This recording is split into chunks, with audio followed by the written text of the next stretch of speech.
I'm so excited to be participating in the Frugal Family Food Collaboration created by Tangi, the caver's wife, and Amanda at the Fundamental Home. Let's make biscuits 3 ways. Once you learn this classic Southern biscuit recipe, the options are endless. This is an inexpensive way to cook, and the flavor is outrageous, and it's the best comfort food anyone could ever want. Okay, here we go. The first thing I'm going to do is to add my all-purpose flour. You can find this recipe in my book. I have a lot of different jelly recipes in here, and I have a fig recipe and just my classic recipe right here. The book is Stacy Lyn's Harvest Cookbook, and you can get it on Amazon or on my website. And I'm going to also have this recipe for you on my website as well. So, all-purpose flour, and then I'm going to add salt, baking soda, and baking powder. I'm going to mix that in really good, and I just use my hands for this recipe. All right, now I'm going to add my lard. The lard is really going to add a lot of moisture. A lot of people like to make their biscuits with just butter, which is fine, but I really think the texture is better when you add a little bit of lard in here. So I'm just going to break this up a little bit before I add the butter to this. The butter really makes the biscuits flaky and light, and I don't want it to get too warm. I've had it in the freezer, and I cut the butter up into little bitty cubes, and I'm not going to overwork the flour once I get the butter into this mix. Okay, so now I'm going to add my butter, and I'm really just going to stir this around until the butter has gotten distributed and a little bit of flour is just coating the butter. Okay, now I'm going to add the buttermilk, and I'm still going to use my hands, and it's going to get pretty messy here, but that's all part of really good cooking. Okay, my daughter is usually in here helping me with this today, but it's been dry outside, so she's outside watering my plants for me. This is such a simple recipe that really an 8-year-old, 7-year-old, they could do this all by themselves, and you could just have the morning off. You do not want to overwork the dough or the quick bread. I'm going to put this flour down, just a little bit of flour on my work surface so it doesn't stick, and then I'm just going to dump this right out. Okay, a lot of flour is on top of it that I did not get to in the bottom of the bowl. Okay, I'm just going to kind of press the mixture down, and then I'm going to just begin to fold it on top of each other like you would an envelope. I like to do it about 3 times. A lot of people say if you let it your dough rest for about 30 minutes that it really will help it to rise better in the oven. And I've made some already because I want to show you how I'm going to do all of the different, the savory, the sweet, and the classic.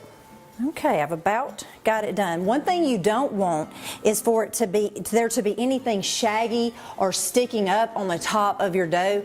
If it is, when it goes into the oven, it's just going to kind of crumble over or fall. You know, one of the sides is going to fall over. I like to cut the biscuits with a mason jar. So I have a small little mason jar here. I'm going to just put it in my flour so that it doesn't stick. I'm going to put it straight down, and the key here is not to twist it. Just go straight down so that it will, your biscuits will rise. You just don't want to twist it. Okay, there you go. Perfect. I've got my dough here. I'm just going to fold it over on top of itself. Put a little bit of cheese right over the top, and I'm going to fold it one more time. Putting a lot of cheese. I really like a lot of cheese in my biscuits. Okay? Now I'm going to put a little bit more cheese right on top of this fold. Okay? And fold that right back over. So I've got my cheese incorporated into the biscuits. So again, straight down.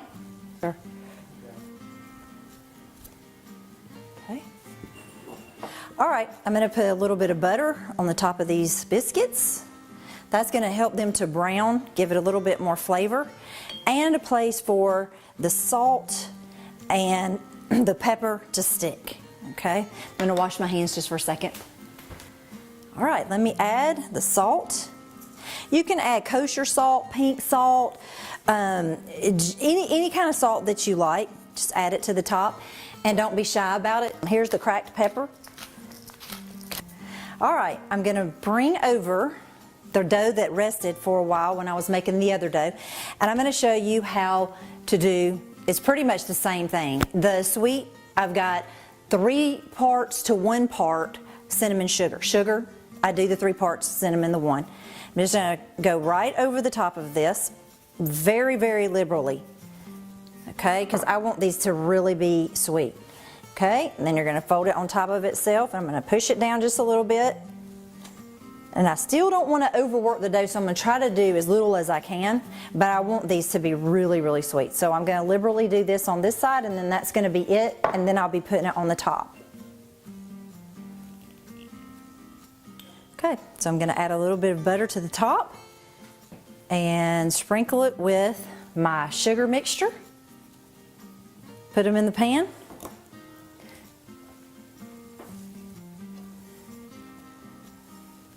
I'm going to be putting these biscuits in a 425-degree oven. It's best to have these in a hot pan, but since I was making several different kinds and I was doing this for the video, I didn't have it in a hot pan. I will be putting it though into a 425-degree oven, and I can't wait for you to see the results.